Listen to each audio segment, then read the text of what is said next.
Dear friends, good day. I'm happy to welcome everybody on our forum for the artificial intelligence. Let me introduce, first of all, the people and the organization which had been co-organizer of our conference. Let's be conference. First of all, I would like to introduce Vietnam Software and IT Services Association, Ms. Nguyen Thi Thu Giang. She is the General Secretary of this very important and very famous Vietnamese association. Elsa. Hello. Yeah. Thank you very much. Thank you very much, Ms. Zhang. And the other co-organizer of our forum is Russian IT Association Russoft, which is located in St. Petersburg, but cover all over Russia. And the president of this organization, Mr. Makarov. And also, I would like to introduce Vice Chairman of the Association of Vietnamese Citizens in Russia, Mr. Nguyen Quoc Hung. He is from Moscow.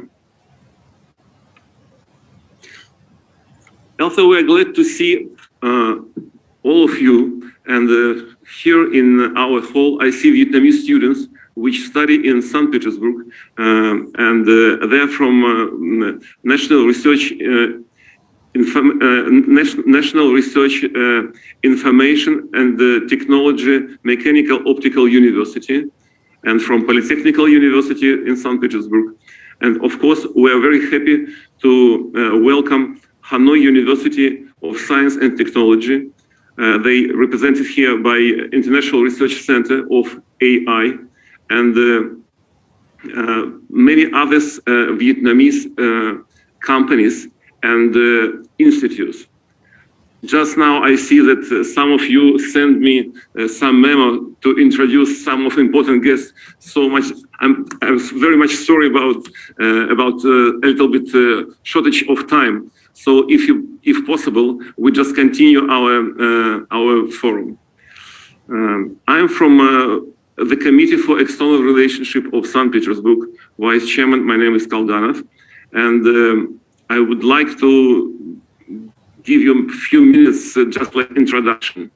On August 2020, the governor of St. Petersburg, Mr. Alexander Beglov, had decided to consider the cooperation with Socialist Republic of Vietnam as a priority direction of the international activities of the government of St. Petersburg. We had started an intensive cooperation with Vietnam from May 2017. During this time, we have prepared and conducted 3 major projects. The first one was 95th anniversary of the first arrival of Nguyen Ai Quoc Ho Chi Minh to Petrograd. At that time, our city had named Petrograd, now St. Petersburg, before Leningrad. And the second was the spiritual heritage of Ho Chi Minh 50 years later. The third one was Ho Chi Minh, patriotism and internationalism, 100 years together.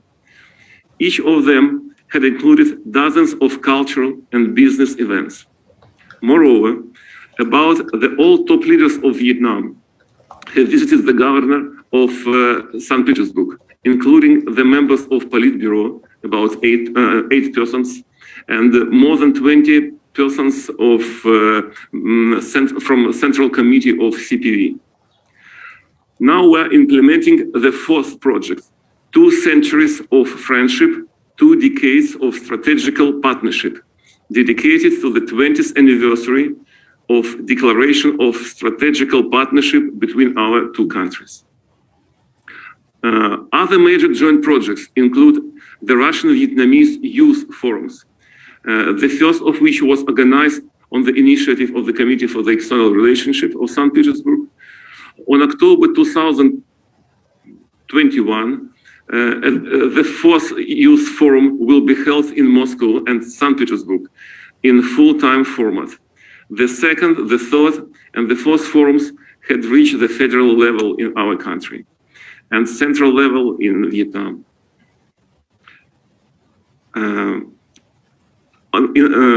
In October 2020, with the support of Embassy of Vietnam, we opened the foundation stone on the site of the future monument of the President Ho Chi Minh in our city. Now the preparations of sketches of the monuments are on the way. We hope to open it on May 19th the next year. The project of Culture and Business Center of Ho Chi Minh City in St. Petersburg is being implementing as well. We hope the center will give more opportunities to St. Petersburg and the Vietnamese companies from the IT sector, in particular to find reliable partners. We consider the topic of today's forum is very relevant, and the modern level of technological development submits ever higher demands on automation and control systems. The complex implementation of international situation now and global market competition dictate the need for technological independence. In this regard, we consider it appropriate to cooperate with Russia and Vietnam in this area, which had traditional friendly relationships. Our committee wish you a fruitful work to all participants. And if you don't mind, now I give the floor to co-founder of this forum, Ms. Nguyen Thi Thu Zhang, the General Secretary of VINASA. Please.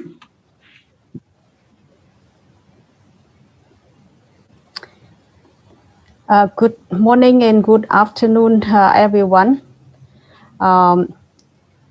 Firstly, I would like to say that I'm very happy to co-organize this event together with the city of St. Petersburg and the Rusov. Maybe you know that VINASA, Vietnam Software and IT Services, was established in 2002. And our leaders are all trained in Russia. Many of them are trained in Russia. So all of our leaders really love the country and the people from Russia. But I can say that in the IT industry, we are still don't have much opportunities to cooperate yet. So with this seminar, I think I really hope that this will be like the first break for the cooperation between our Vietnam IT industry and Russia IT industry. And I think that potential for our cooperation is really huge. But the thing is that we should work together, cooperate together to make things happen between our two countries. I can share with you some information about Vietnam ICT industry. When we established VINASA, the IT industry is quite small. With the revenue, it's just about 50,000 million US dollar. But now, after 19 years of establishment, the IT industry of Vietnam is already reached 120 billion US dollar in 2020. And it is now the biggest industry in Vietnam. With the it takes about 14.7% of GDP of Vietnam. And of course, most of the revenue come from the FDI and the electronic and equipment exporting. yeah, for software and IT services, it take about 10 billion US dollar, and among that, 3.5 billion US dollar is to we export for the software productions and services. So in the industry at the moment, we have 1.2 million people working in the industry, and only in the software industry we have now 220,000 people. With this, at the moment, we have 255 universities which have IT faculties, and every year we take about 50,000 with the enrollment of the IT here student is about 50,000 engineers.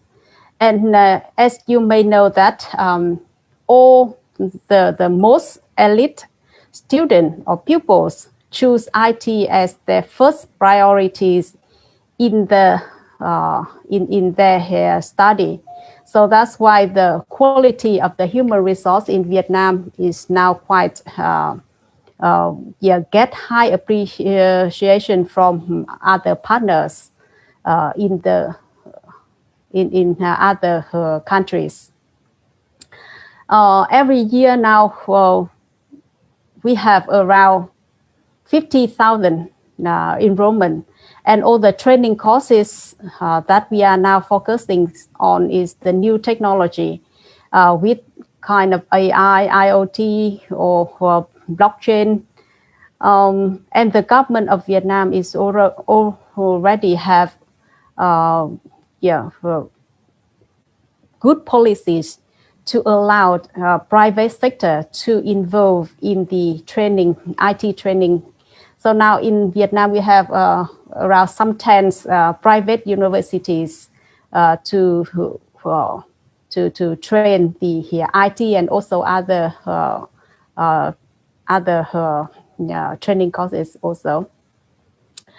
And can say that the government of Vietnam also provide very good incentive policy for ICT enterprise. At the moment, especially for the incoming tax, for the other industry, it's 25%, but for the software companies, it's 0% incoming tax for the first 4 years, and the next 5 years is just 50%. So you can see that it is quite very good incentive regarding the tax for the corporate. Not only with the incoming tax for the company, but also the government also welcome the experts from overseas to come to Vietnam. So also the incoming tax for individuals or for the experts in the software industry is also can benefit from very good incentive for the individual incoming tax. Some words about the national the IT movement in Vietnam. Now the government of Vietnam is really focused on the IT applications. So in June last year, 2020, the government issued the National Digital Transformation Strategy to the year 2025 and targeted to 2030. And in that, the government will focus on the three main area. It is the digital government, the digital economy, and also digital societies. So it will open a lot of opportunities for cooperation between Vietnamese company and also the overseas partners.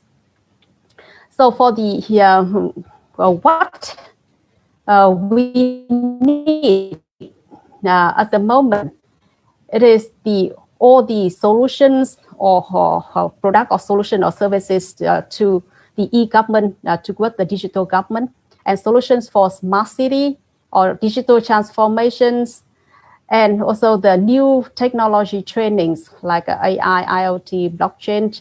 And I can share with you that in Vietnam, we here with our association, we just finished our 5th Congress, and now we choose the target or the strategy for development for our industry in the next 5 years is to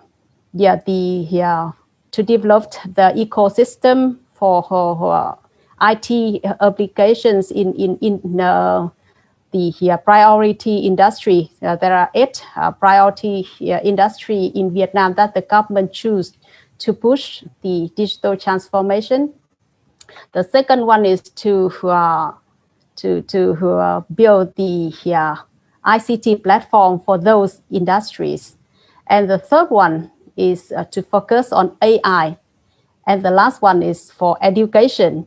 So you can see that in our strategy for the periods of 2021 to the year 2025, we focus on the AI a lot. So this conference or seminar like this is really meaningful for us.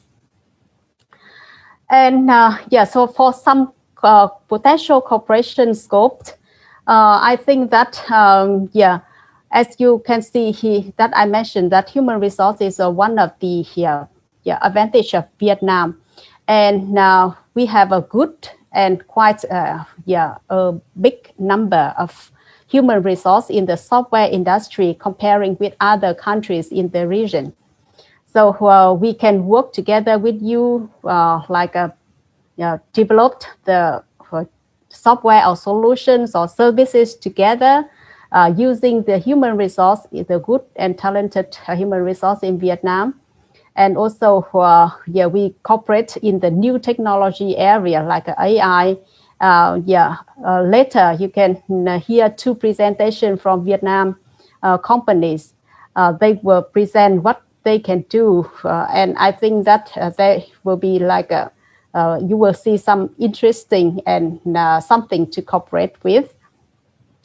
And we can cooperate with the overseas partner in all kind of other activities like a web or mobile applications development, or we also can bring the solutions from Russia to Vietnam to distribute it in Vietnam. As I mentioned that we have a big market with now 96 million people, really a big market, and also the need for the solution for the digital transformation, for the smart city, for the digital government is really huge.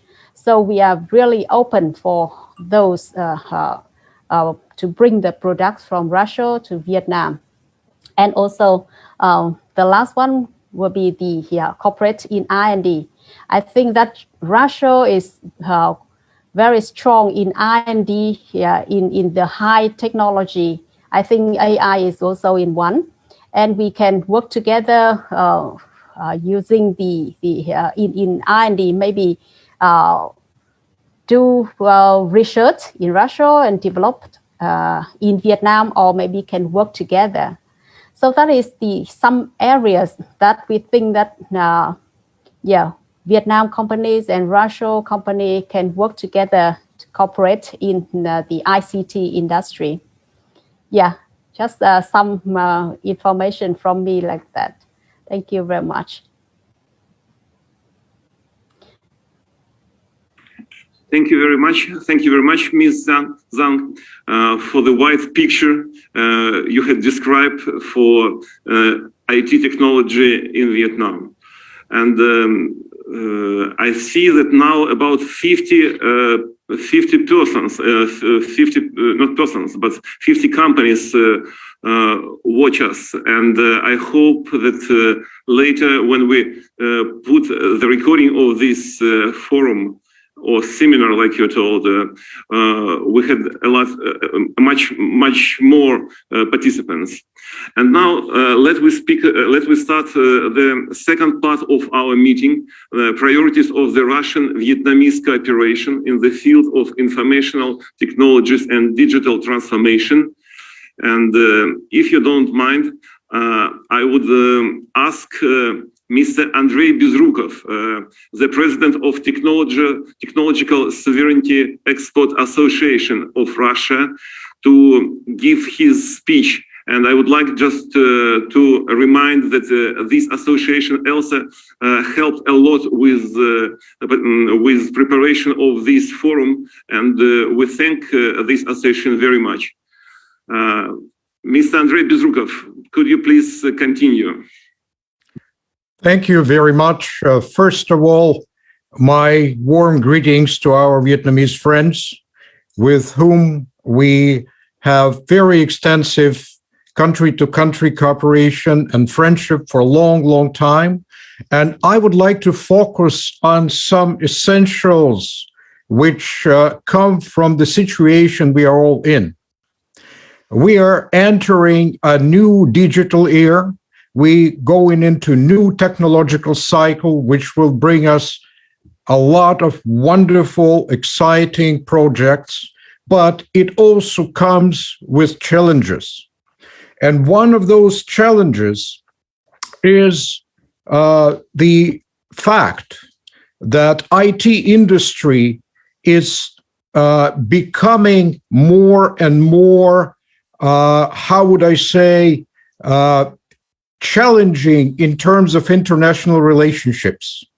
We have digital monopolies that are trying to impose their solutions, and we have governments that are fighting for digital sovereignty. And I'm sure Vietnamese government, as well as Russian government, clearly understands the importance of keeping sovereign capacities in IT and especially in AI as a new big area, which is developing very, very fast. And we face, both Vietnam and Russia, a situation if we don't have our own solution, if we don't have a very strong IT industry and AI developments, then we might go down to the digital colonialism, when some monopolies in some country will dictate us what we can do or cannot do. And unfortunately, the prospect of cyber war is right there behind us. We have to do something about it. And in these terms, cooperation between Vietnam and Russia is very critical. First of all, those two countries for a long, long time trusted each other. And leadership of both countries understand the importance of strategic relationships. We have common challenges in the world. In these terms, I would like to, first of all, greet our friends with whom we have extensive contacts, unfortunately before COVID, from Hanoi University of Science and Technology. We had wonderful exchanges, and we would like to renew those exchanges once we have logistically possibility to do that. In terms of development of our joint project, I would draw your attention to the necessity to build a good common infrastructure. Common infrastructure in terms of developing those key projects. Because if we have a goal of developing cooperation, if we talking about co-development, and that's exactly what we're trying to do, because the Russian side, the Russian companies are ready to share. They're ready to go into deep technological cooperation with a very fast growing and competent industry of Vietnam. And in order to do that, we need to have something in common. We have to have something together. We propose, as we already have a practice developed, to build a joint center for our cooperation. Let's call it Vietnamese-Russian Center for High Technology. And we can concentrate there the cooperation between various companies in Vietnam and Russia. We can have a center in Vietnam and we can have a center in Russia. And by doing this, we can pool resources and can pool focus of the companies together, not just in terms of purely company-to-company cooperation, but we can pool into these centers educational capacity that both countries have, university cooperation, cooperation in developing math education, which is very important for new generation of our researchers. And by doing this, we can create a long-term infrastructure for our cooperation, which will be very, very beneficial. I think our future meetings should touch upon not just cooperation between several companies and several projects, but establishing a wide framework between the two industries.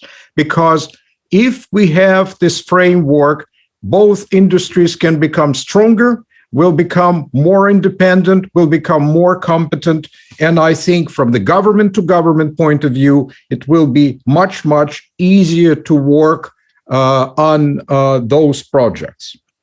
So once again, I would like to thank you for attending this event. I think this event is very important. And again, greetings to our Vietnamese friends and greetings to our friends in Russia. Thank you.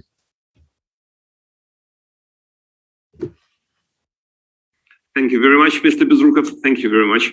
And we hope that this center will be considered by the government of Russia Federation. Definitely, we will consider here in St. Petersburg, the government of St. Petersburg will consider about this center, and I hope it will have the future. Anyway, now let me introduce Mr. Valentin Makarov, the president of IT Association Russoft, and now his speech.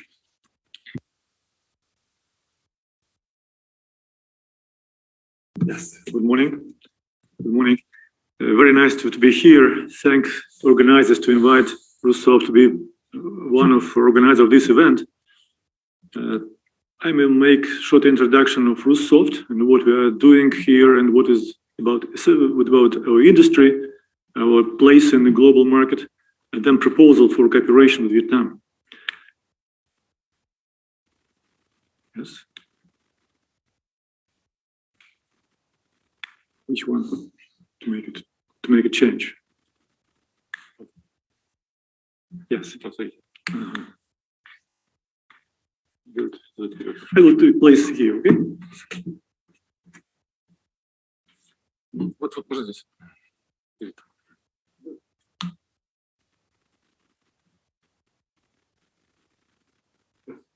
Fine, thank you.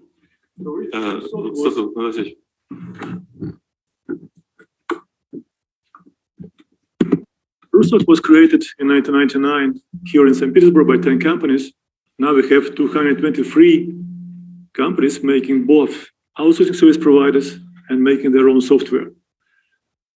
Every year we produce our annual report on software development service industry in Russia, and this report is published and provide a lot of information about what we are doing here, where we are, and what might be done together.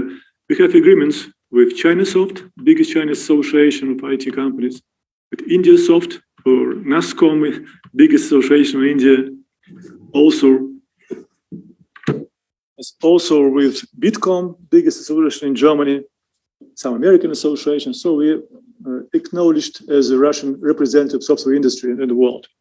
They have offices or rep offices in Italy, in Bari, in India. Mr. Kakarkov is here, the chief of this office in India, and also in Netherlands, and now we are coming to Turkey.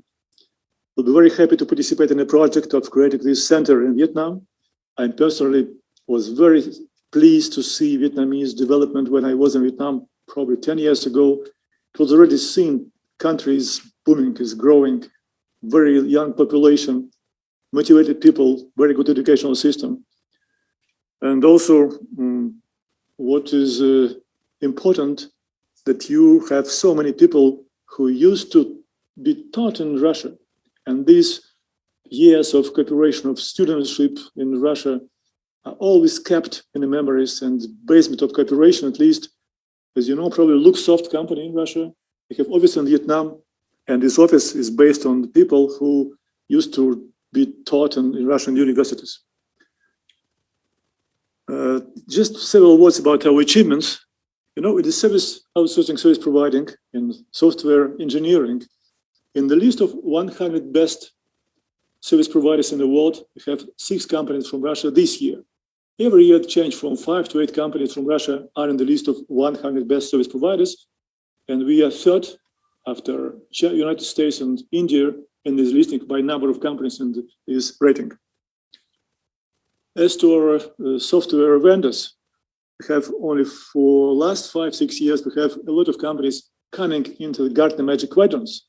So the catalog or rating of best producers of software in the world in particular software segments. And you see a lot of companies, a major part of the companies are in this cybersecurity. Another important thing, as you probably know, ICM, the Social Computer Machinery, produces its annual ICM Programming Collegial Contest. As you see, during last years, we keep always World Championship and 3 to 4 medals out of 12. So universities from St. Petersburg, from Moscow, from Novosibirsk, Ural area, Volga area, from all over Russia are inside of the best universities, producing best in the world software developers. Another confirmation from HackerRank is a California-based company from the United States, which make a rating of software developers based on the opinion of managers of companies in California. So you see China and Russia, equal positions, best software developers in the world, and then East Europe and Far East, 2 regions which produce best developers, and then somewhere 23 like that, United States, and 30-something India. Just some figures about our export. So you see we are growing every year. At the beginning, 2000, we have been growing 30, 40%, 60%. Now it is growth of 12, 14%. But last year, for year 2019, we have been growing 17%. It was a very good year before pandemic. In the pandemic time, Gartner was predicting that in pandemic time, IT market in the world will coming down by 6%. Instead, we have been growing 12% in the Russian market and 10% in the export. So our estimations is we have export reached $7 billion the year 2019. We have been growing in overseas sales by $8.55 billion, including export, and those money coming to Russian companies which have their offices outside of Russia. We have altogether 580,000 software developers in the country, and this number is growing 8% a year. In our software industry, we have 190,000 people, and 10,000 of them are working outside of Russia in the Russian offices outside of Russia. For year 2020, we just finished the first preliminary calculations of our export and revenue. So we see 10% growth rate of our software market and about 10% growth of our export compared to data from IDC, which expected at the beginning of pandemic that Russian IT market will come down 40%. After 3 months, they say not 40, 18%. After 3 months, they said not 18, 8%. And now they say they will grow 8%. So expectations of foreign analysts were wrong, and Russian market is growing instead of pandemic time. Even then, all these distant learning, distant work, distant trading, all these things, particularly entertainment, contribute a lot of growing IT sector in Russia, a lot of digitalization of Russia. So for some cases it's bad, for IT industry it was very good. Applications for artificial intelligence. So finally we're coming to RAI, because it is a title of our event today. So as you see, our Russian companies are working in every sphere of artificial intelligence. We calculated 24 companies, 44 companies of Russoft members out of 223 are working in artificial intelligence. In the areas like image recognition or video stream recognition or voice recognition and synthesis, multi-language translation, automatic translation, intellectual text treatment, big data analysis, intellectual decision-making, social behavior and human physiology analysis. So in any area, because we are global. When we are working 6 companies best out of 100 in the world, we are working in every new sphere in the world. For huge American corporations, for Germany, for Japan, everywhere. So we compete in this global market and we bring this knowledge to Russia to introduce it in digital transformation of Russia. Geographical markets of Russian industry, US and European Union are still the biggest markets for us. Their share coming down from 72% to 52% in 19, but still is a huge market where we strongly presented and working with our customers for 20 years. Next thing is Southeast markets. So for last 5 years, after all these turbulences in Ukraine, our industry is more and more inclined to work with developing countries, particularly Southeast Asia. In the Southeast Asia, there is China, huge industrial power. There is a number of countries with very important potential in software development, in IT industry, and altogether in economic growth. And we consider this cooperation in the Southeast with Vietnam, Indonesia, Malaysia, India, all these countries as a not alternative, but a good balance to develop of China's development. And we see that this move, which Mr. Andrei Bezrukov was saying, this, I would say, independent of global economies, union of countries, make very important pool of competences of people resources, human resources, of technological competences to be very good balance, to make balance to China, to America, to European Union. And I think Russia, Vietnam, Malaysia, Indonesia, all these countries might create this pole. The stronger this pole is, the better for the global world, to have several big poles, technological competences in the world. Russian market is growing, and you see we have net increase of share of Russian market as a priority markets for Russian companies. So we put our knowledge gained in the West to Russia to make digitalization more fast and more important. Developing countries, their share have been growing from 5% to 11% during those only 3 years. And we consider this trend is very net and very normal and very needed for our economy. Initiative of our government in 2020, during pandemic time, our government and president took very important decisions, making Russian jurisdiction very attractive in the world, probably the best now in the world.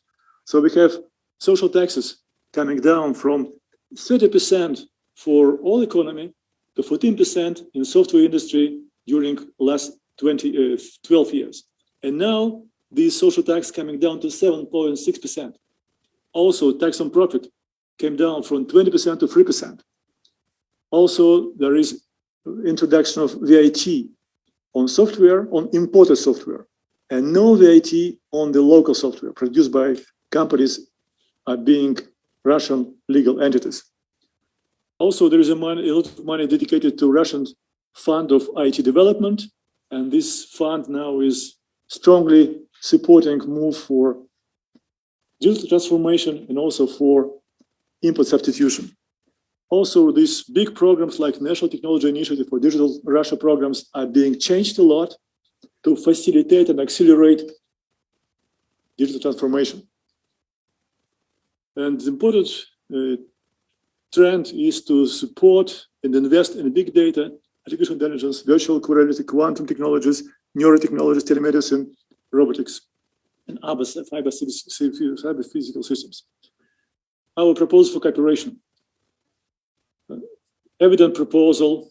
Let's look what we are producing here in software as our software engineering services and implement it in Vietnam to accelerate your digital transformation, to bring our knowledge from the West, from Russia to Vietnam, to accelerate your transformation.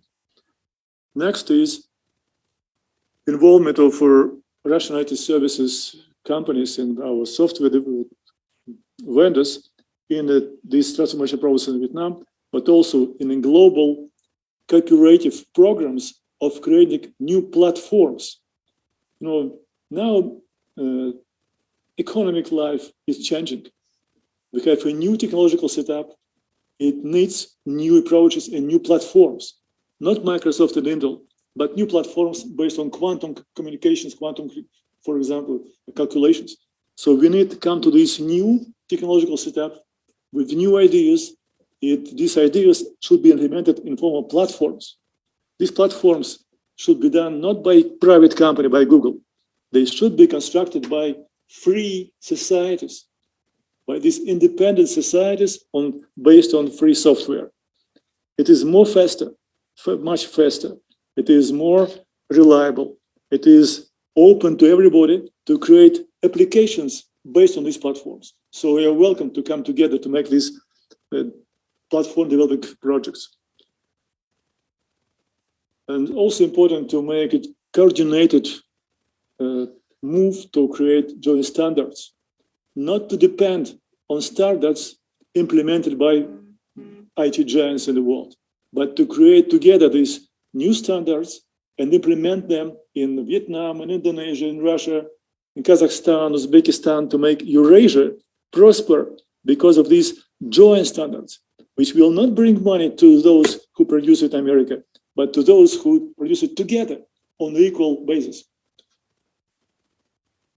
So probably I will finish with this, my speech, and on one slide. It is a so-called Eurasian quantum way. So we propose to create a new infrastructure for this new technological setup. This new infrastructure on a physical basis provide all countries participating in the project ability to, on a physical level, be protected against any invasion of third party. And we invite Kazakhstan, China, Uzbekistan, all these countries in Germany and France and in the West to participate in this project. This provide you new infrastructure, which will help Eurasia all together to prosper much faster than if we are divided into small countries and compete with each other. And when we create this infrastructure, we shall compete, but based on these applications based on this infrastructure. So you are welcome to cooperate. We're happy to work with you. And now finally, let's make floor to those who will speak directly about artificial intelligence. Thank you. Thank you very much, and I hope soon on Eurasian Quantum Way map will be soon Ho Chi Minh City and Hanoi. And now our Vietnamese speaker, Mr. Nguyen Tuan Dic from the company AIMSoft. Please. Thank you. Thank you so much for inviting me to this conference. So I have shared my screen. I hope that you can see it. So today I would like to give you a brief introduction about AI development timeline in Vietnam and some case study and the cooperation opportunities between Vietnam and Russia. So first, let me introduce about myself. So I am an AI researcher. I got my PhD in AI from the University of Tokyo in Japan. And then I worked for several years in Tokyo in many AI company, data science company. And then I came back to Vietnam in 2016 at the beginning of the Vietnam-Japan AI Cooperation Chain. And I have deployed more than 200 AI solutions to Japan, UK, Europe, and Vietnam market. And I'm interested in deploying Vietnam AI solution to Russian market. So let's see about recent timeline of AI research and application in Vietnam. So as you know, in 2016, we have development in deep learning algorithm. So we have practical deep learning algorithm in the world. And then we see NVIDIA widespread its GPU infrastructure to the world in 2007. So at this time in Vietnam, we only have AI research in academia. We have some AI conference in Vietnam at this time. So next, in 2009, we have ImageNet. It's a very large image network with semantics annotation. This is a very big project that breaks in the AI development in the world. And we have Google self-driving car project. And then in 2011, we have Watson beat human in Zelpari. So what happened in Vietnam? In 2012, we have VLSP. It's a Vietnamese language and speech processing national research project. So the government invests in AI in 2012 to develop some Vietnamese natural language processing and speech processing project. And in 2013, in the world, we have data science and big data boom. So everyone talking about data science, data engineering, data scientists. In 2013. And then in 2014, in the world, we have the virtual assistant boom. So everyone talking about Siri, Cortana, Google Now, Google Assistant. And in Vietnam, we have Vietnamese Association for Pattern Recognition. So it's a computer vision research association, and it's held some conference about pattern recognition in Vietnam. So as you can see, before 2015, the main AI research and development in Vietnam is mainly in academia, not in industry. So in 2015, I think you can see that it's the start of the AI boom in the world. And in Vietnam, we have some researcher in the university working on virtual assistant to follow the virtual assistant boom in the world. So as you can see, in Vietnam, we closely follow the AI flow of the world.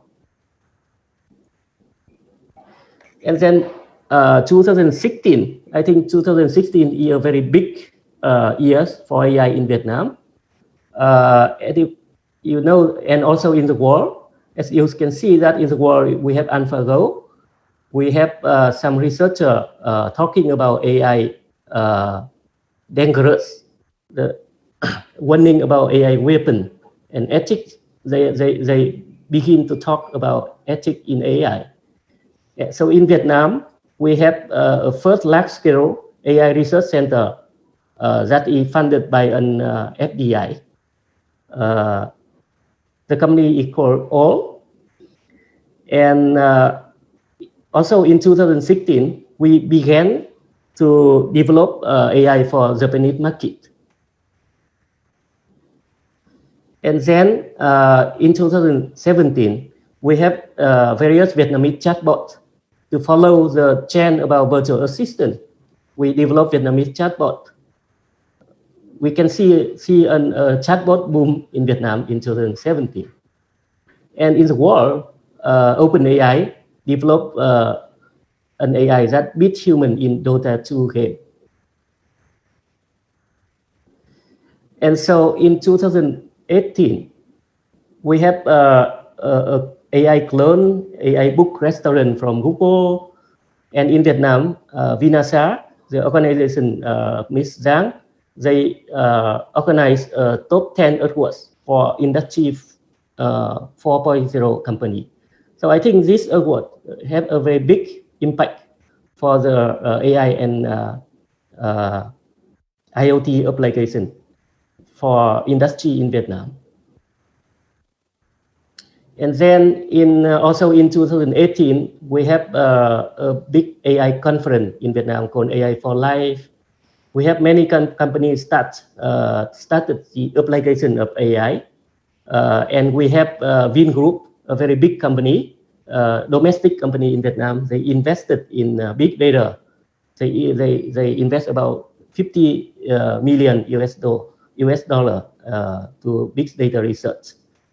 And at this time, I established my company. We are working on multimodal AI. It's a new AI paradigm. And then in 2019, we have Vingroup. They accelerate the investment for AI. They established Vin AI with the budget of about 50 million US dollar. In the world, we have AI fake news generated by GPT-2. And then in 2020, we have GPT-3. It's a breakthrough on AI. AI now can write code, create poetry, solve math problem. So that's the timeline, the recent timeline of AI research and application in Vietnam and the world. So what happened with AI in Vietnam after 2016? So before 2016, AI in Vietnam was still in academia. So we have some AI conference and AI researchers. And following the world AI boom from 2015, and also we have the background at Vietnam is a big provider for IT offshore development services. So we have many talented software developers with good background in mathematics, statistics, computer science, and also until 2016, as I present before, we have investment from FDI, from some big domestic company. So it started the AI R&D boom in Vietnam, actually in 2016. So after that, we have media coverage about AI. So the newspaper talking about AI every time. The company attention for AI, organization attention for AI, and we also have state policies for AI. So after 2016, we have the application of AI began to spread into the government, business, and life. So that's the timeline of AI in Vietnam. So are Vietnamese companies ready for AI and digital transformation? So the answer is yes. They are willing for AI and digital transformation. They have support from the users. They have support from the government. They have talented engineers. But the problem is that the budget for AI is limited in company in Vietnam. And also the price performance ratio is not so good. So I think we are improving this to have the AI. We have more and more AI application in industry in Vietnam. So here I would like to show some case study. So before 2016, we have data science R&D center funded by some FDI company. So here they are from Silicon Valley. So the founder are Vietnamese, and they hire talented Vietnamese data scientists and researchers from US, EU, Japan, Russia to come back to Vietnam and work for them with big salary. And so in 2016, we have real FDI AI R&D center. So this R&D center funded by Japanese venture capital funds, and the founders are not Vietnamese. This is a very important thing. So here we have deep cooperation between Japan and Vietnam for AI development. So also we have some domestic big player also join the AI R&D race. So here you can find some keyword about the company name that are working on AI. And so after 2016, we have both FDI firms and domestic big companies joined the AI R&D chain. So especially, as I saw before, Vingroup invest more than 100 million USD to the AI R&D from 2018. So here is some successful AI cooperation case study. First, we have offshore development. So before 2016, AI R&D center are mainly 100% out by overseas company, and they only develop products for the parent company. But from 2016, Vietnamese offshore development companies began the AI software solution development for Japan, UK, EU, US market. So here are some notable companies that developing AI solution. And for research, we have university research corporation, such as Mika Research Institute. We have company university research corporation. For example, recently, Naver, a big company in Korea, established an AI research center in Hanoi University of Science and Technologies. And for company cooperation, actually, we have no real example of AI company cooperation yet, but we have some companies that receive funds from FDI and develop AI. And we have 100% owned subsidiary of offshore development company. So here's a proposal for Vietnam-Russia AI cooperation opportunities. So what do we have? We have talented Vietnamese students graduated from Russian university. So they can be some bridge between Russia and Vietnam.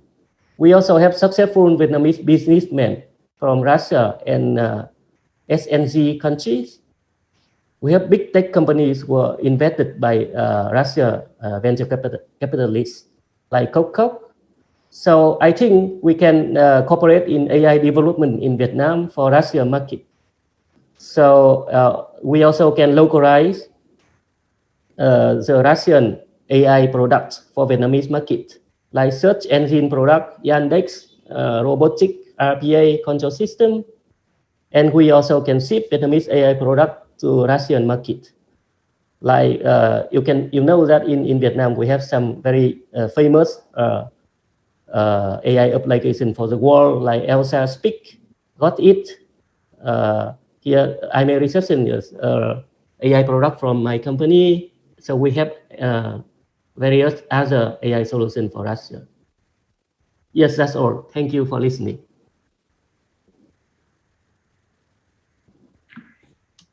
Thank you very much, Mr. Dick. And we hope that there are grounds for cooperation, even though only one page, 22nd, for the Vietnam-Russian cooperation. I hope after this seminar, after this forum, we'll get much more ideas. Anyway, now the turn is for Mr. Vadim Kokotov, Deputy Director of BP TRONG company.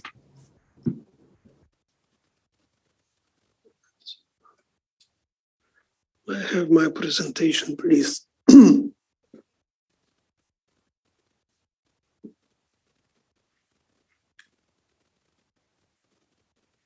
Not mine.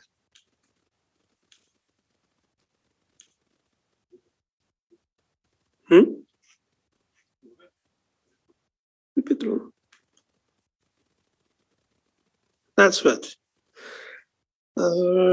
Once again, good morning, good afternoon, ladies and gentlemen, colleagues, comrades.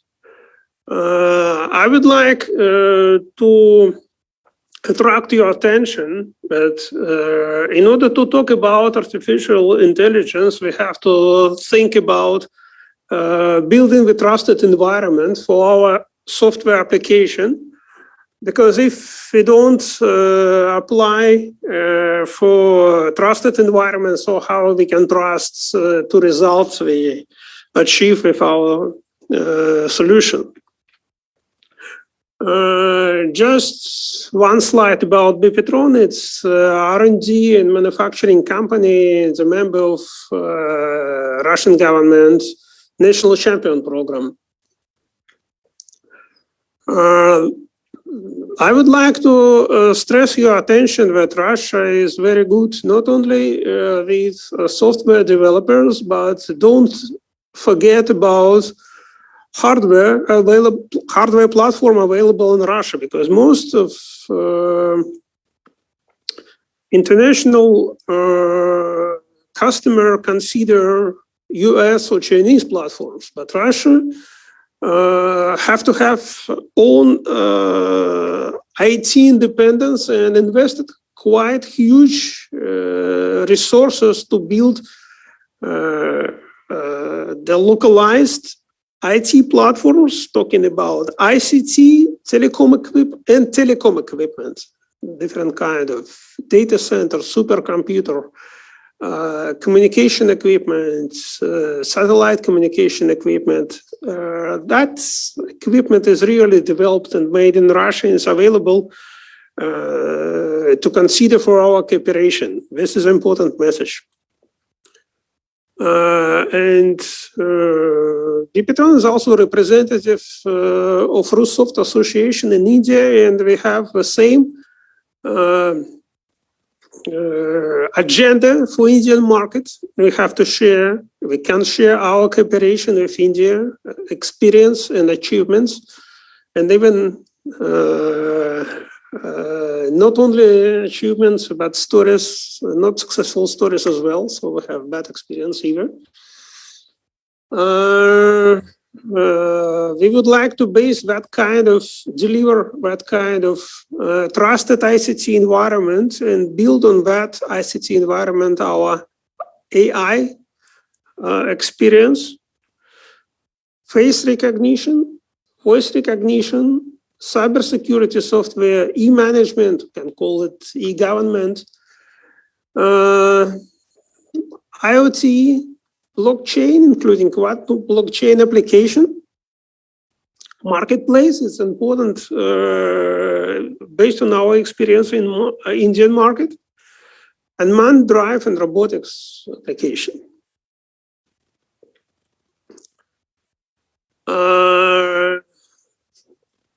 Our thinking, first of all, about the application is such kind of paramilitary is require high-end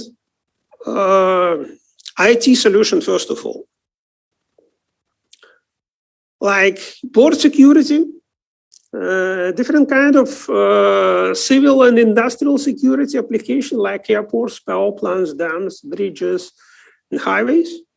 Coast Guard and ports. Members of Russoft has application for criminal and cyber security investigations. Definitely smart city, talking about video surveillance. Bureau of Immigration and Disaster Management Forces.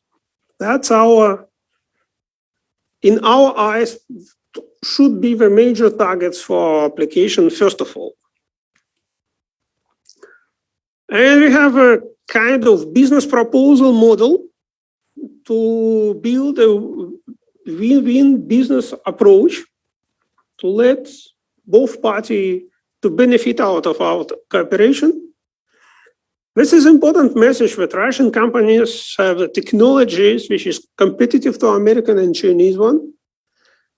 We are looking for cooperation with Vietnamese companies to provide actual application on the first stage. This is important for us in our eyes. For the second stage, I would like to propose a manufacturing and actual transfer of technology in Vietnam on the third stage, which not too many players in the market can propose. And we definitely ready to share our technologies and share our technologies. And the next stage, we would like to run a joint R&Ds and develop our business solution for the Asian market, Eurasian community, and Pacific Ocean community countries. That's my very brief presentation. Thank you very much for listening. And we are really open to discuss our opportunities. Thank you. Have a nice day. Thank you. Thank you very much, Mr. Kokatkov, and thank you for keeping time. Now the floor to Mr. Chan Hoang Tung from Vietnam. He's the manager of MEEY Land company. Please.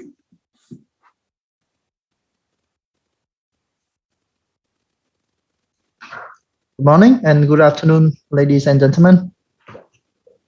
Okay, I hope that you are listening to me well. This slide gonna be not too general, but it will focus on very specific application of AI. So we in MEEYLAND, MEEYLAND is a company about, well, we are not selling real estate, but we are trying to develop technology and apply technology into the real estate. So in this slide, I'm talking about how we are using AI to estimate the price of real estate properties. So I will start with the introduction about the problems and the classical way for people to deal with the problems. And I will go a little bit about detail how we actually use AI to estimate the price of whatever properties. And I will briefly discuss about the challenges that we are dealing with. And finally, a short introduction about the whole products that we are developed at the MEEYLAND. So real estate estimate is the problem of trying to estimate the price of real estate properties. So, for example, if you have a house or an apartment that you are not using yet, and you want to put it for rent, and you ask, okay, if I put that for rent, how much should I obtain for each month? Or let's say if you want to put it for sale, then how much would you get from that? So the classical way to answer that question, it's gonna be the most classical way is going to try to consult some experts, or you go to a real estate agencies, you give the detailed information about your house, and then you're gonna get wait for 1 or 2 days, and then you get that, okay, if the house put in for rent, you get that money, and for sale you get that money. So in that case, you're gonna have to pay some price pay a bit some money to get that information. Or you can try to find that information by yourself. You can walking around the area, asking people for if with that house, if you put for rent, you get how much for that. Or you can Google it. So basically, by that way, in the end, you have a rough estimation of how much you can get. But doing that is it will cost you time. So it's time consuming. So our aim is to try to develop an AI or a machine that when you put the input at some like the location of the house, the area, the number of bedrooms, and then it will analyze that information and then return the number. Let's say if you sell that, it will not be 500 million, or for example. So that is the problem that we are trying to tackle in MEEYLAND, in this very specific real estate estimation. Another application could be, for example, if you have some money that you don't want to, you don't want to put it into the bank, and they wonder, okay, if I have 50,000, and which kind of apartment that I can buy, because in general the price of the real estate will go up in the long term. So one way to save the money is to use that and buy an appropriate apartment, for example. So again, you can go to, if you want to have that information, you can go to the agencies, and with agency, obviously you have to pay some price to get that information.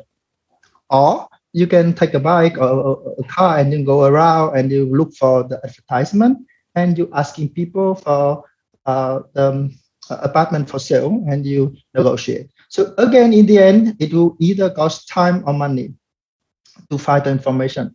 So if we can develop a system that can automatically do that, then it will save a lot of time and money.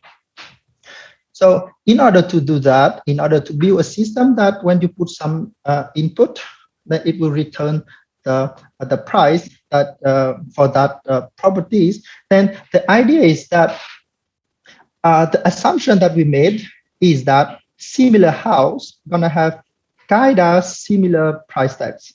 So if you have two house with similar features and kind of close with each other, then the assumption is that the price of the first one should be not too far away from the second one. So in general, that assumption gonna be okay, well, acceptable. So based on the assumption, we try to construct a machine that can do two things. The first one is it will automatically decide the features that will be well represent the property styles.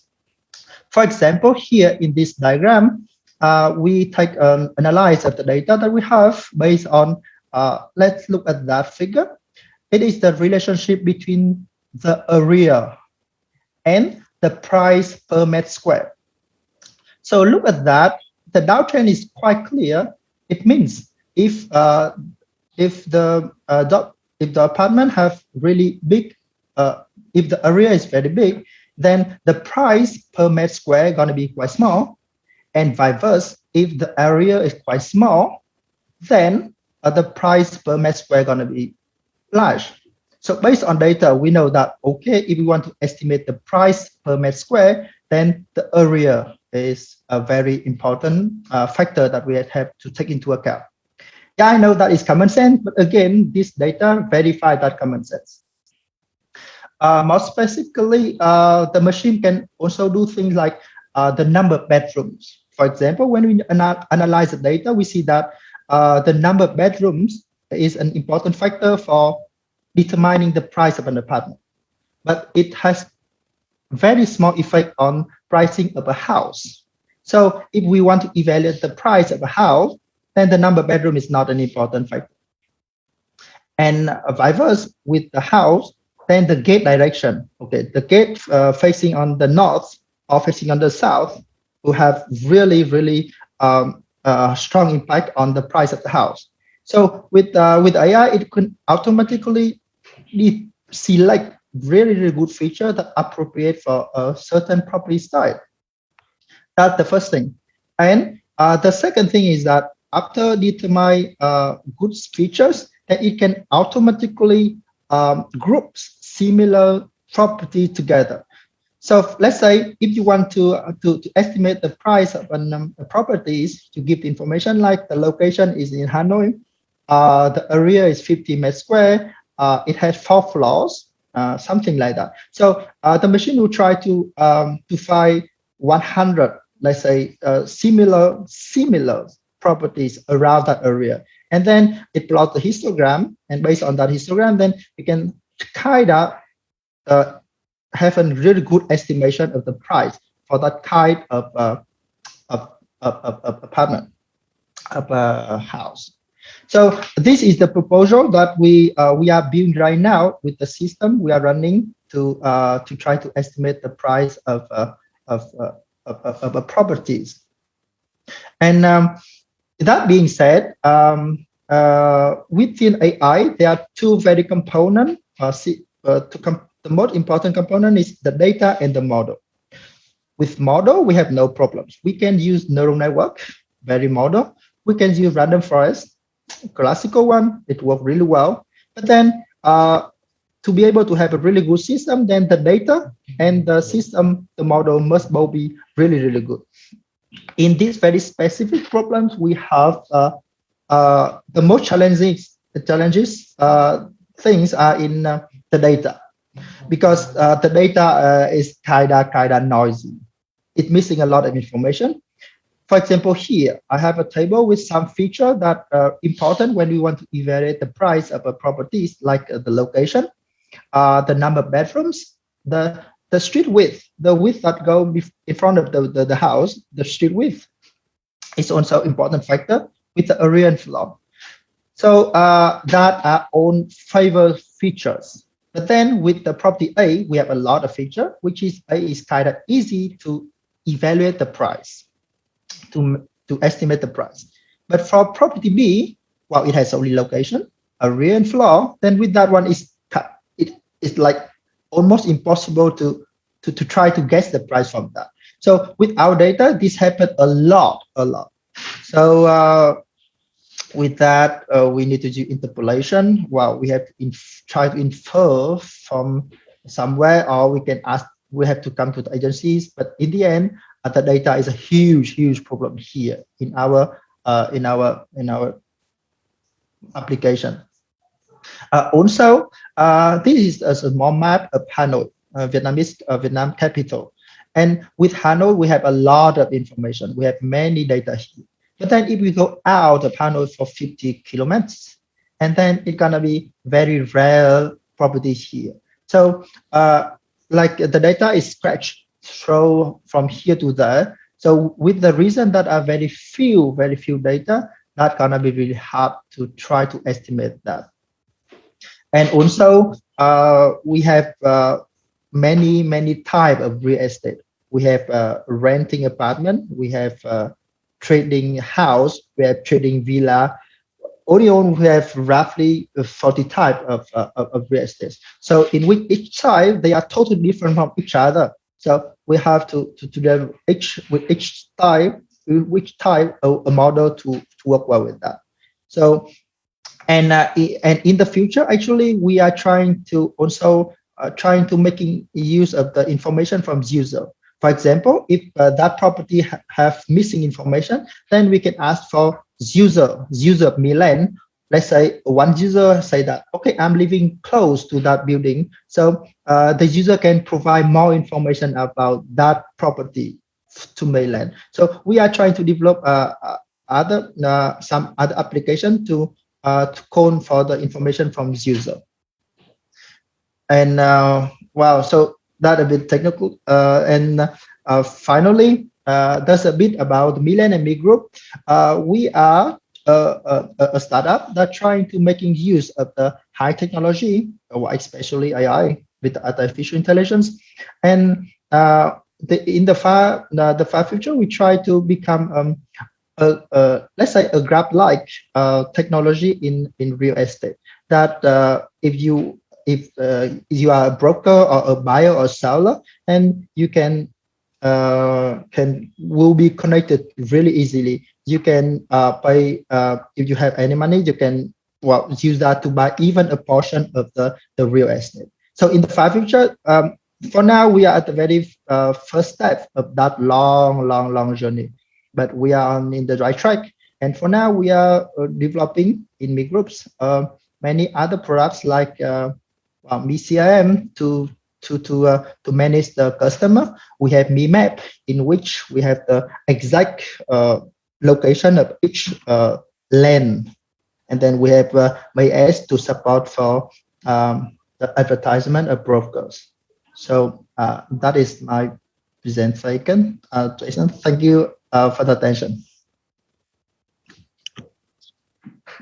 Thank you, Mr. Tung. We know if we need to have some property in Hanoi or somewhere nearby, we definitely will go to a company. Thank you. Anyway, now please, Mr. Vladimir Krylov, the professor of High School of Economics and advisor of Artesia.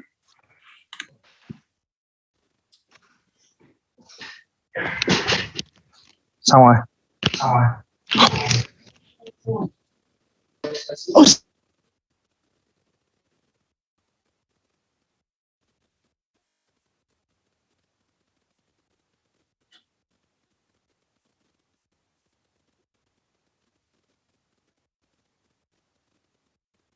Mute. Okay.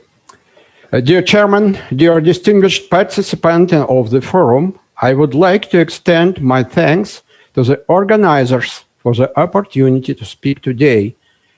It will be not about project, it will be about... Hello? Hello? Where is my... It's okay, we listen to you. We listen. Please continue. Please continue.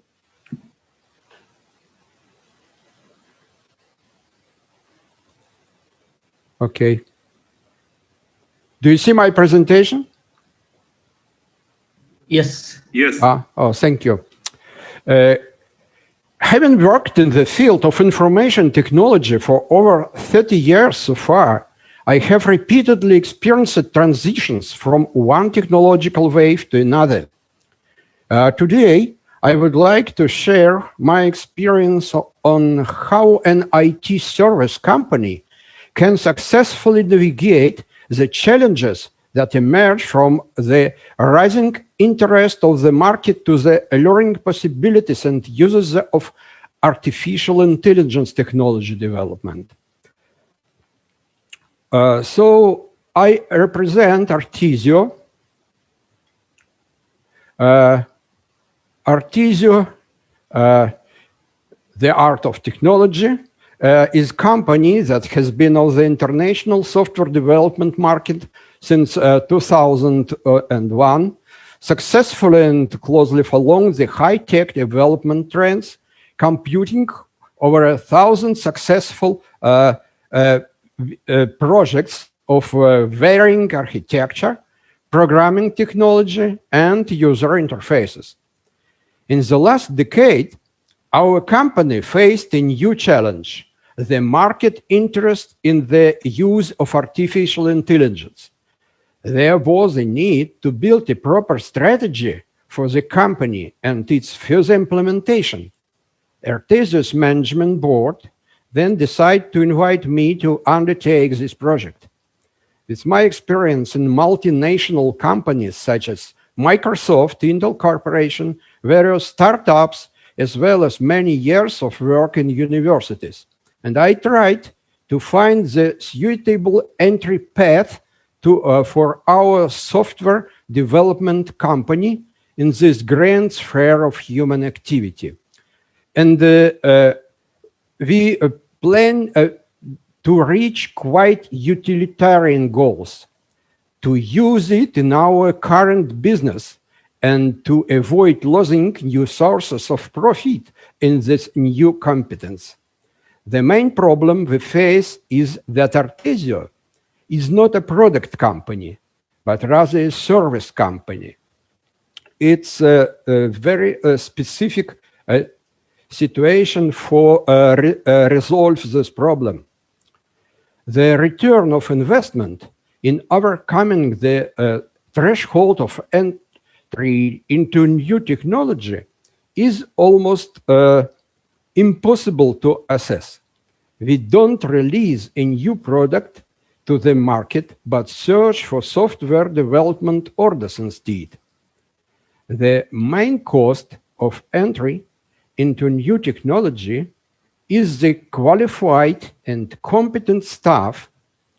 In the case of artificial intelligence technologies, the price of human resources is incredibly high, and they supply the market is extremely sparse. Hiring competent specialists through requirements agencies is time-consuming and only feasible if there is guaranteed development order in the line. We cannot take a very big risk on the early phase of project, maybe on pre-sale phase. On the other hand, for effective negotiations with potential customers and effective marketing, a company must have specialists capable of performing the responsibilities of analysts, sales people, and marketers with the necessary level of competence in the field of artificial intelligence. To solve this problem of finding the start of the loop, we have this loop here. Start of the loop problem, it's a very big problem for IT service company. In Artesio, we decide to use a process that can be called distributed crystallization. In essence, if talk very shortly, the company invests only in the creation of the virtual artificial intelligence laboratory, which based on expertise of university professors and graduate students. This laboratory, virtual AI lab. This lab conducts mass training of company employees, programmers, analysts, and salespersons alike.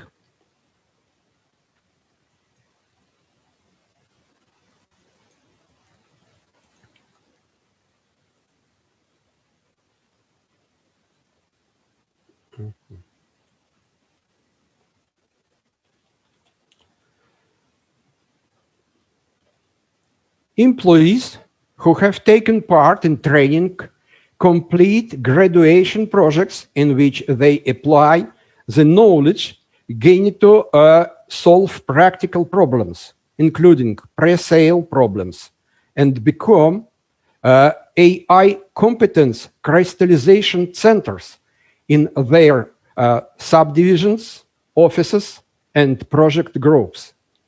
The virtual laboratory's purpose is the integration of ongoing courses in the artificial intelligence, basic and machine learning for programmers series, regular courses for analysts and marketers, occasional lectures for sales people, and the implementation of projects by students and alumni. The approach adopted by the company allows to create staff infrastructure capable of responding so quickly to customers' tasks and staffing teams with the necessary competence in the field of artificial intelligence in a short period of time without hiring expensive and scarce qualified specialists in the labor market. With very timed investment, very limited investment, the company accumulates the necessary expertise on the basis of continuous training by the company's internal research. Our company has created all necessary computing infrastructure and integrate resources of cloud service providers. Regular training topics for programmers, for example, include machine learning with structured data, natural language processing, time series forecasting and classification, and casual artificial intelligence. For each lesson, we develop Jupyter notebooks and sets of homework. Today, this process is in progress several years. We are ready to help organize a similar workflow in other IT service companies, for example, in Vietnam companies. Artesio also offers help to everyone involved in creating applications and commercial products based on AI algorithms. So thank you very much for your attention, for your listening. I am finished. Okay, thank you very much. And now the floor to Vice President of the company Beta, Mr. Nikolaenko.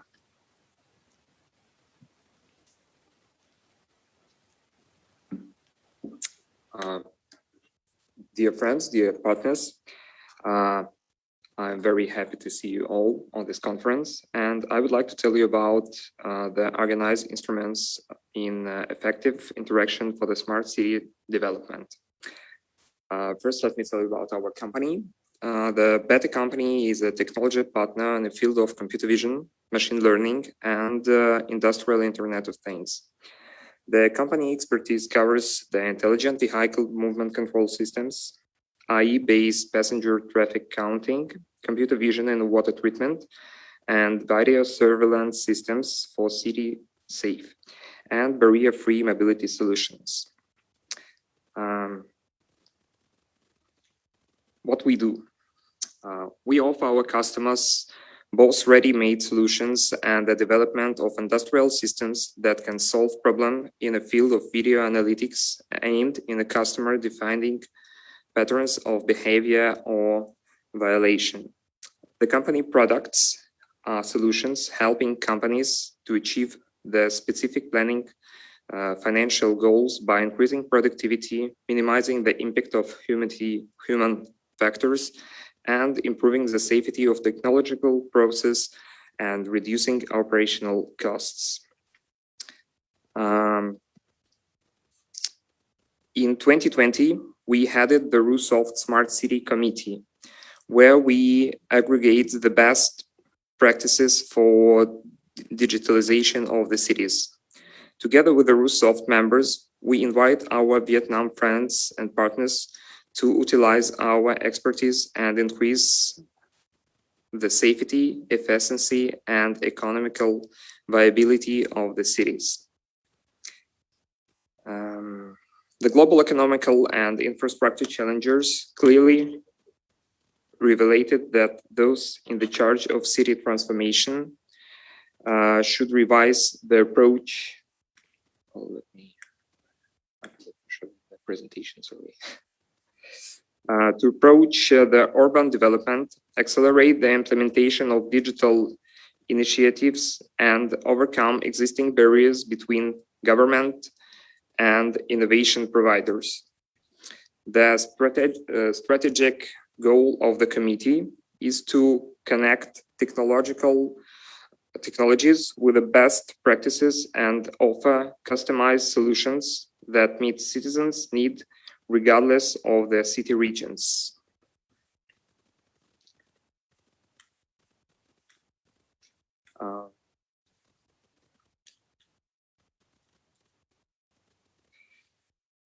The key objectives for our partners are they're creating the demo zones that combine innovative technologies and approaches demanded to the region. Consulting city managers and the agencies that are involved into the city transformation on applicable and cost-efficient solutions. There are some barriers that we have to know and to pass. Uneven automation and development of the infrastructure. Insufficient competence in the IT and designed complex data-driven management systems. Low awareness of ready-made solutions and the last tax. And the budget collisions and problematic use of R&D approaches due to the long return of investments. This is an algorithm for development of digital environment and with our committee. The first is framework agreement. When we making the framework of agreements between Rusoft and the region. Audit, when we collect the information for the priority areas and develop the digital environment for the regional departments. Selection of solutions, where we present all our solutions and select the specific solutions for the future pilot projects. Making the demo for the industry, piloting solutions and obtain results for the future work. Commissioning, when we put the hardware and software to the commercial operations and organize the training for the people who will work with this technology. And the last is scaling, where we adaptate our technologies for the wide economic conditions. And in the end, because I have a very lack of time, I would like to tell you about the expertise of a committee. The main, like you can see that this is a GIS services, 3D and thermal imaging monitoring, adaptive equipment maintenance, smart constructing control, housing and public utilities control, biometric, public safety and computer vision, traffic control and smart parking, computer vision based monitoring of the passenger flows, IE based data analytics and translation, and ecology monitoring with the smart lighting. Thank you very much. This is all what I would like to tell you. Thank you. Thank you very much. And now the report of CEO of Research Inform company, Mr. Sergey Azhegov, please.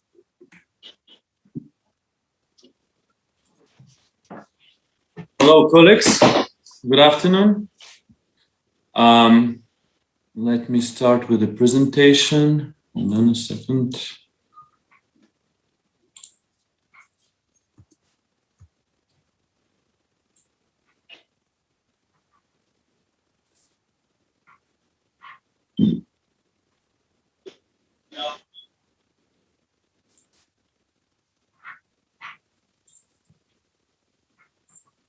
Do you see my screen well now?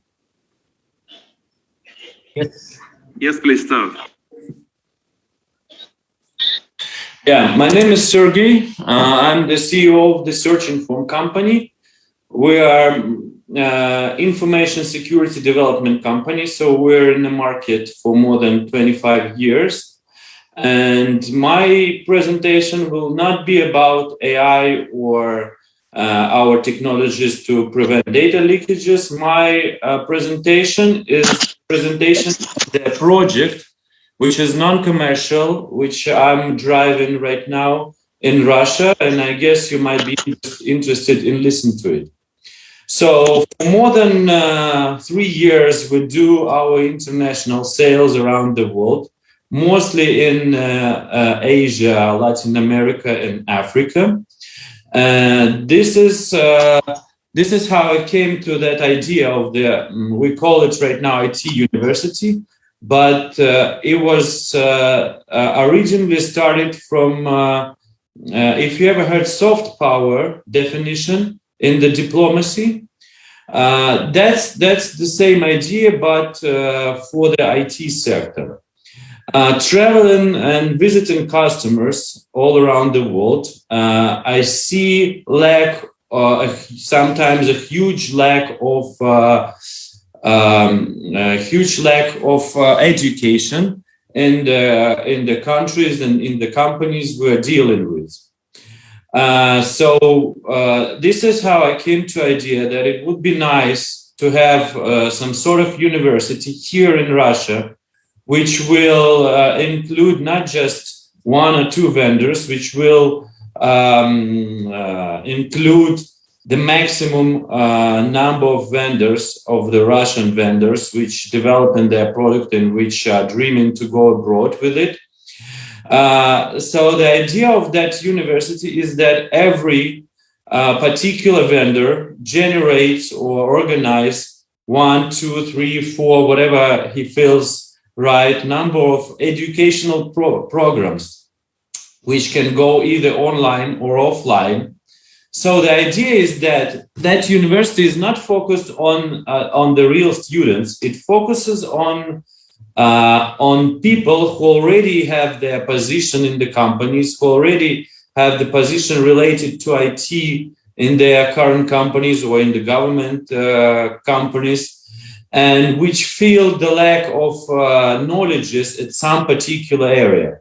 For example, a searching form is quite well. Searching form has 2 or 3 different educational programs which helps people to understand how to do proper employee monitoring.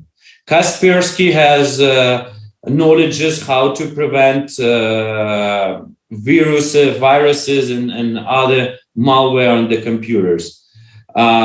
We have other well-known vendors like EBI, which knows everything about OCR and so on and so on.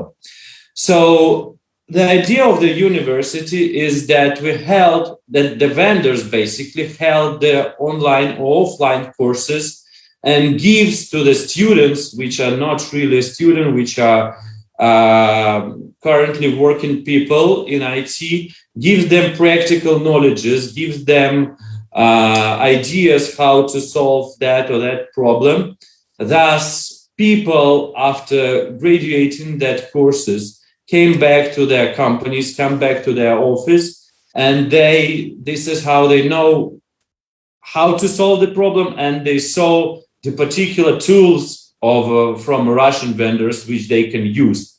This is how little by little, slowly, we can get our IT products implemented in more and more companies and countries, because we have, let's say, baptized some people through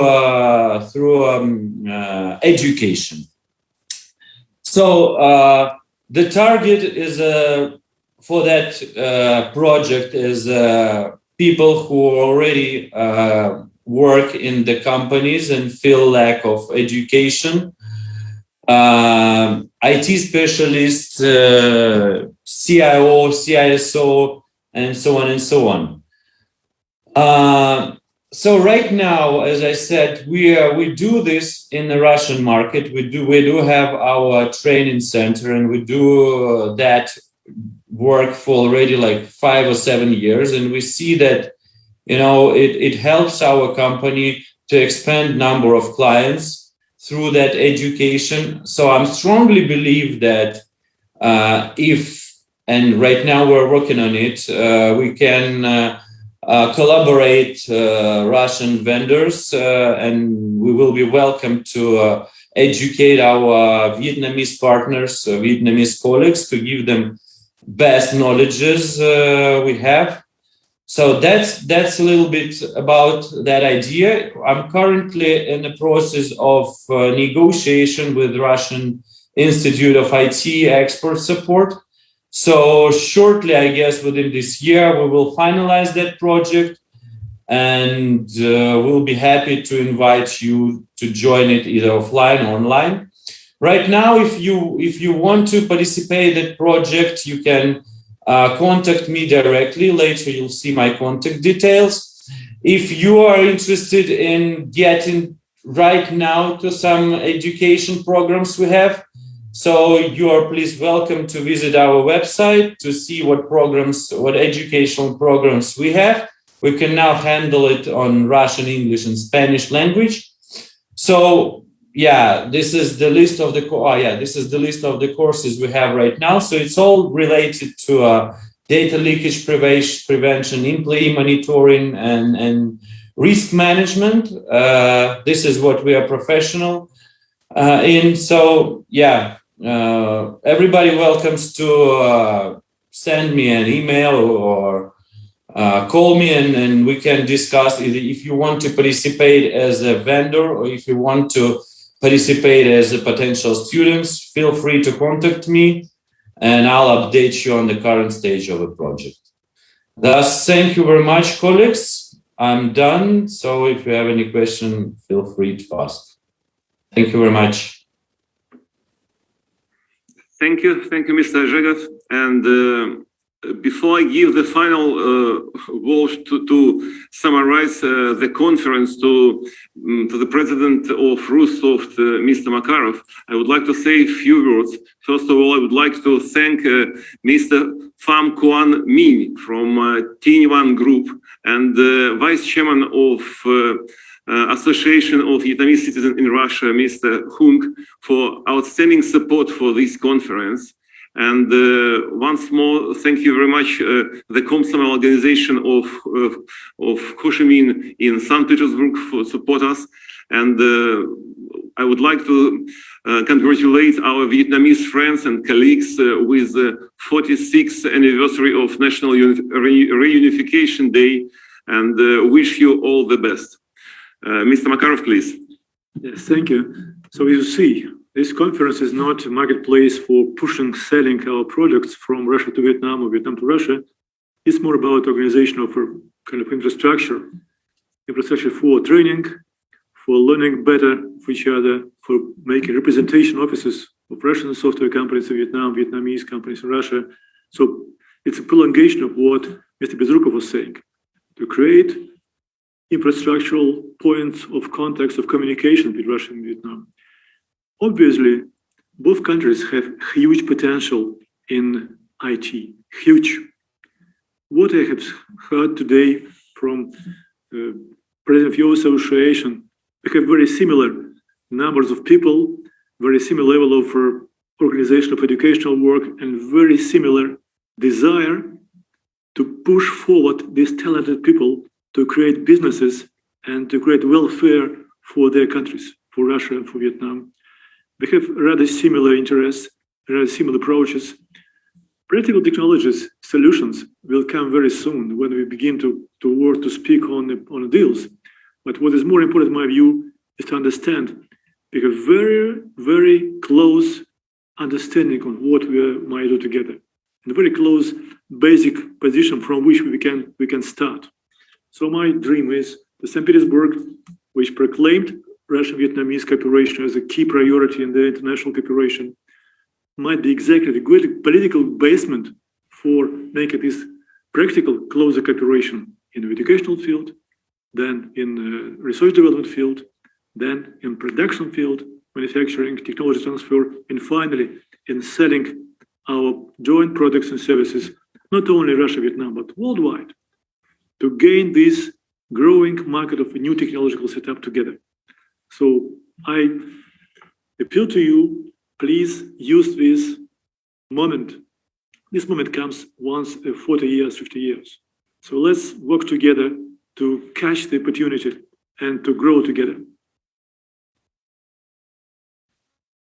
Yes, and to finalize, I would just read a few messages from Ms.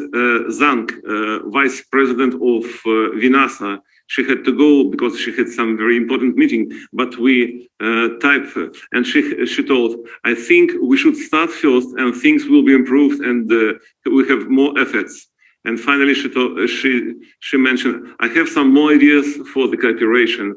So I hope that this first step, which definitely isn't the perfect one, but would help us to have the real cooperation with Vinasa, with other Vietnamese companies in IT sphere, and as well Russians. And we hope that St. Petersburg will participate in this business.